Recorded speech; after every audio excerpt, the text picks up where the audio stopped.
Greetings everyone and welcome back to Let's Play Metroid Fusion! Alright, we got our space jump, we got our plasma beam, let's figure out what's going on next. While we're listening to Adam, I have a guest with me. Introduce yourself. Hey everybody, this is KingEffingFrost, joining you in the 21st century of Metroid. That's right. He's been running that Metroid NES LP over somewhere else on the forums. It's pretty cool, you should check it out. We're gonna get that done sometime. Eventually. Eventually. Just put out a new record actually for that, so you should check it Yeah. out too. We're gonna finish that before Adam finishes talking. Yes, basically he's telling us he's kind of shocked that we got the plasma beam. He really wasn't expecting us to have that, and ooh, something's going on now. All those dots can only mean one thing. That he's speechless? Oh, that He's never speechless. Yes. So apparently there's some destruction going on in Sector 5 Arc. We gotta go check that shit out. The damage is staggering. Alright, so we get to make our way back to Sector 5. Remember that thing that was flying around in the background the past 2 times we were here? happens. Oh, I do? Yeah. That's escaped. That does not sound good. But fortunately you got all those nice toys to kill it with. Exactly. So, you've played through this game, right? So you know what's coming. Yes, I do. A lot of people who have played this game say that this is one of the harder bosses of the game. He's not difficult in the sense that he's hard to kill. He's more difficult in the sense that he's really hard to dodge if you don't know how to space jump very well. I always had the opposite problem. I had trouble with the Kung Fu Spider. Oh, yeah, yeah. Not this guy. Yeah. Yeah, a lot of people say he's harder too. These final few bosses are kind of a gauntlet of really difficult fights that are just kind of thrown in there at the end of the game, which is kind of a nice refresher because, you know, a bunch of the missions right before them were basically nothing. Go collect data, get the power bombs, there's no boss, things like that, so it's kind of a welcome thing. I am a fan of boss fights. One of the things that always gets me with the NES Metroid is that there's only 3. Yeah. Yeah, that was the thing when Super Metroid came out and they just threw tons of bosses in there. It was nice. Alright. So anyway, yeah, we've learned the name of our thing that we have to fight. It's the Nightmare, a biomechanical organism, military applications, etc. I don't know what on earth they thought they were going to do with it, but it has escaped and it's destroying shits, and oh my god, there it is. It really makes you wonder what exactly is going on in their heads when they come up with this stuff. Right. And this is one of the reasons that I was mentioning in a previous video where they couldn't just up and destroy the station with the X because they had a bunch of experiments in here that they really didn't want to lose. I am a big fan of that power bomb. Oh, that is yeah. a favorite. Oh, getting that one? Yeah, that was kind of fun. I was going to Shine Spark fly through there, but I thought I've done that enough. I'm going to show off the fact that you can space jump and hold your Shine Spark too, which is kind of a... It's actually required in a later puzzle. Oh, is that in this game? There. Yes. I know there's one where they expect you to do it in Zero Mission, I think. Yeah, there's one in here too. I think it's one of the later ones you have to get pretty much after everything's done. Hang on, what's this? Sector 3? What? Now, I read that mission briefing. Well, okay, I didn't read it, but I didn't see any 3s in it, so where are you going, mister? I was just grabbing that power bomb, and I'm also showing off that we can't progress any further here because there's some blocks we can't break yet. But these are the hidden passageways in the end game when we do our final item collection. We'll have to use these to get around. It's very helpful. I would really hate to be the guy on the receiving end of that Shine Spark. You're just minding your own business 3 screens away and then whack! Shoulder to the face. Alright, this thing that I'm picking up here, this energy tank, you usually have to come back and get it after you get the item that we get from Nightmare, but if you're quick enough, you can missile that wall on the way down and just grab it. I've never even considered doing that. Oh, well, you usually take a hit from a fish while doing it, but it's worth it. Any extra energy tanks you can have against a Nightmare are going to be worth it. Especially if you're on hard mode and you only get half from each. Yeah, I mean, I've been collecting tons of energy tanks, pretty much all of them that have been in my path, and I still haven't even filled up a bar of energy yet. So, do you even get to a whole bar of energy? Well, the original game gives you 2 full bars, so right. You get half in this one, so if you get all the energy tanks, you're just going to have 1 bar. Doesn't seem very friendly considering how hard the guys like to hit. No, yeah, Fusion is already pretty difficult with the fact that the enemies do a lot of damage, and then in hard mode they do more damage. kind of get the feeling that they don't want you to explore the station. No, not so much. But, I mean, it's not undoable in the easier difficulties, and there's a ton of save stations. So, I mean, it's a good introductory game. A lot of people say that this was their first Metroid game, which I can see where the being told where to go helps with that, but I don't know, it is pretty hard. You could also do it the Metroid 2 way and just, you know, leave them in a wide open space and don't let them progress until they found everything. Right. Metroid that 2 was my intro. Yeah, that was my first one too. Was Metroid 2. Now we have an eye door, so we know what that means. Uncooperative bullshit and lasers? Yes! And an energy tank. A lot of people take the trap and try to go get it the obvious way and end up skipping it to fight the nightmare, but you have to go up above. Makes you want the X-ray scope back. But I guess the power bombs are really the X-ray scope for this game. Yeah, you can use the power bombs. And there he is! Oh, hey there, Nightmare. Nice to see you fading in and out of existence. Ugly. Well, yeah, that's the... Hey, you're not supposed to talk about the draft video, the fact that it's in 30 FPS. My final video is 60. That won't show up. Anyway. Bleep that out. So, we have to fight the nightmare. The only thing we can damage right now is that spinning thing at his tail, which he's generating heavy gravity with. And we can't fire missiles at him right now because they just fall to the ground. Well, you can go up and kind of manually insert them in there.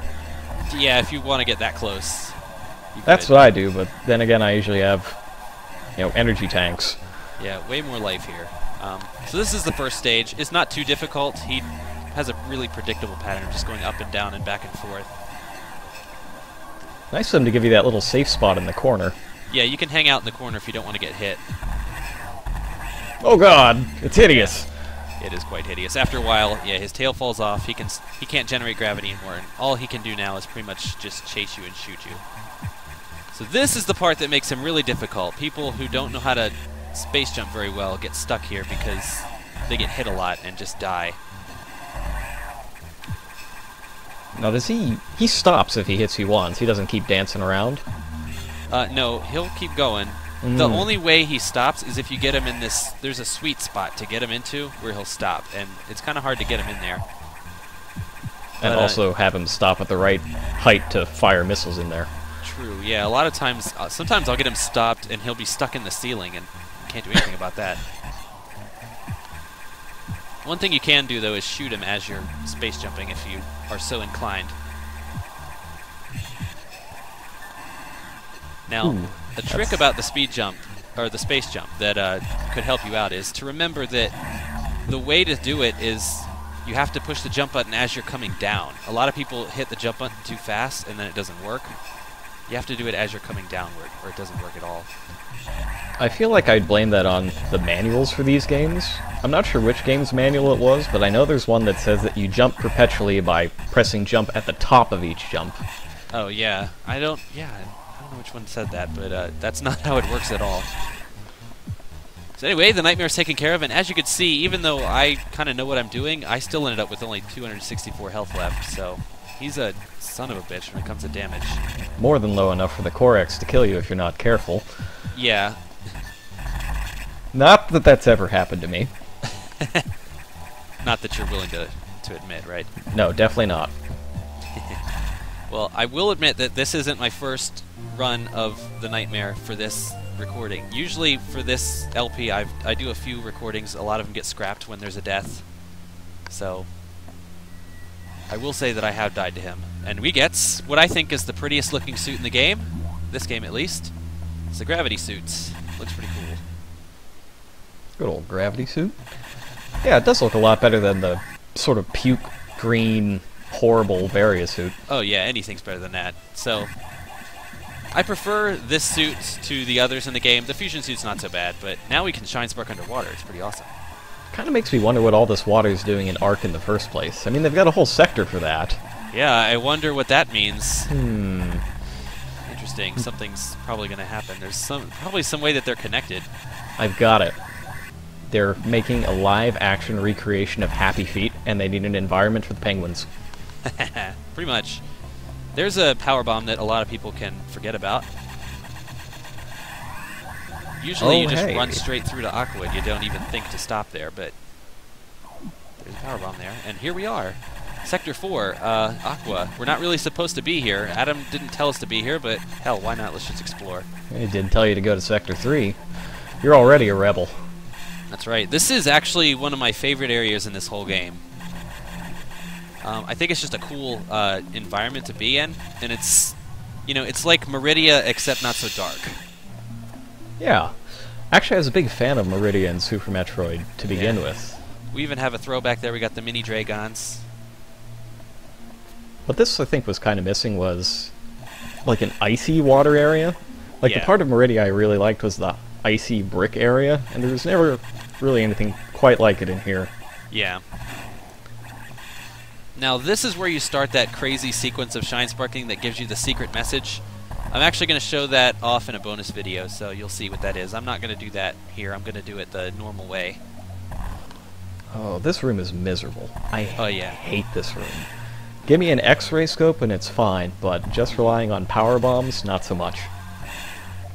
Well, you're supposed to use the fish. See how that fish was swimming in the wall there? They're supposed to show you how to do it, but a lot of people don't pay attention to that. Yeah, I don't think I picked up on that because I power bombed him. True, yeah. So anyway, we have somehow unlocked the level 4 doors, and I don't think we were supposed to do that, but whatever. Well, it's not like you're letting the X in anywhere else. Yeah, I mean... They're already everywhere. Yeah, we've been everywhere, right? We've seen everything the space station has to offer. Yep. Alright, so this is a room where we can get a power-up, but we have to let the X form the golden crabs over there first. If you don't let them do that, you can't progress. See, the door to the bottom right doesn't open until you kill golden crabs. Nice of them.